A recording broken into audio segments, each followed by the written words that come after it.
Hello everyone, in this video we are going to talk about how we can do different type of calculations using a balanced chemical equations, and that is so-called stoichiometry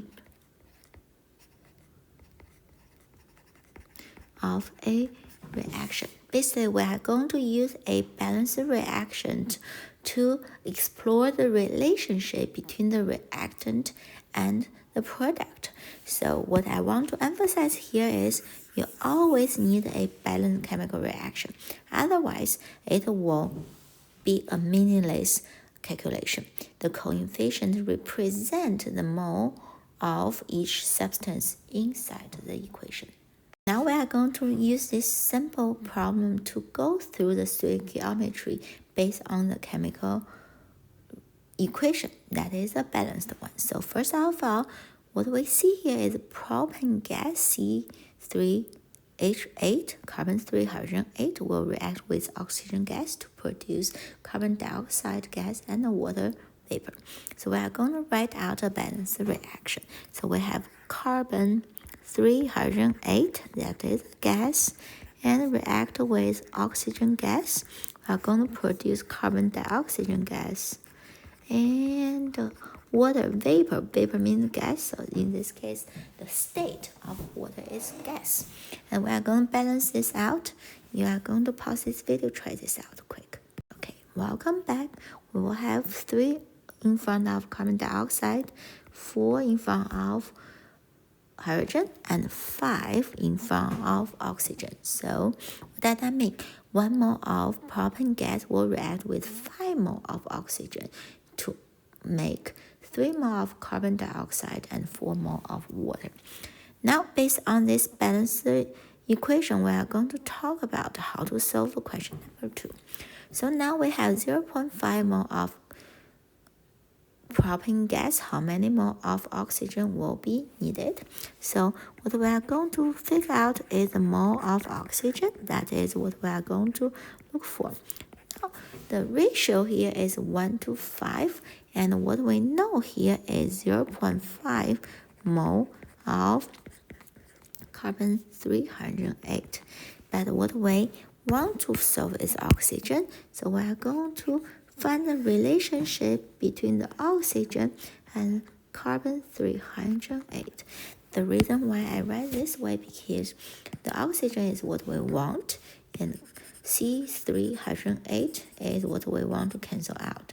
That's why I have C3H8 at the denominator. Now the next we are going to fill in this relationship by looking at our balanced equation. So in balanced equation, if you have 1 carbon 3 hydrogen 8, you will need 5 oxygen gas. You can also put the mole here, it's not necessary, but the coefficient basically showing the mole ratio between these two species. So because of the relationship, the answer here will be 2.5 mole.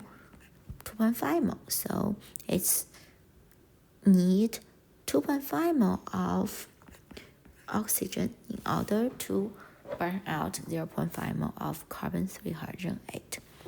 The next question is, if 36.0 gram of water is produced in this reaction, how many gram of carbon dioxide is produced and how many gram of propane is needed?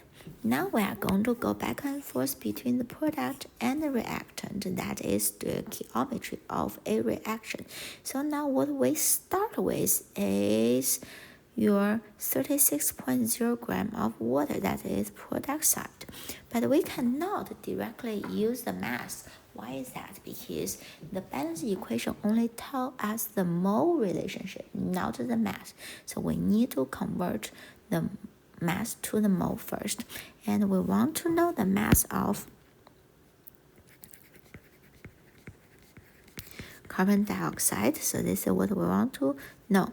And we know mass unit gram. So we are going to start with getting the mole of water. Why? Because that is what we know here. 36.0 gram of water. So in order to convert this to the mole, we need to divide by molar mass. In another word, we want to cancel out the gram and leave the mole on the top. What we are dealing here with is water.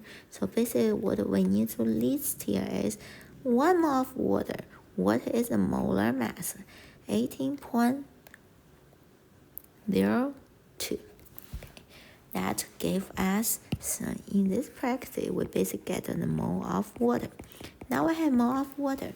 The next step is we want to know mole of the carbon dioxide, because that can be done by using the balance equation. Now we want carbon dioxide on the top, water at the bottom, because we want to get rid of the mole of water.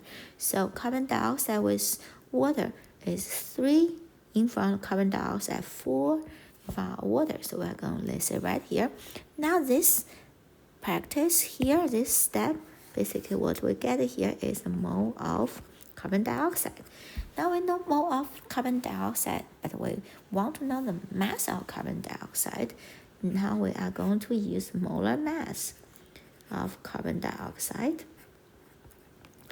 That is 1 mole of carbon dioxide. The molar mass is 44.01. So now what we are going to get is the mass when you have mole of carbon dioxide times molar mass of carbon dioxide. You are going to get the mass of carbon dioxide. Now plug all this number in, find your answer. The answer here is 65.9 grams for carbon dioxide. And you will use a very similar idea to solve the carbon 3 hydrogen 8. Sorry, this should be hydrogen 8. Now this is the answer of the gram. In other words, the mass of the carbon 3 hydrogen 8 that is needed, 22.0 grams. Make sure that you pay attention to significant figures.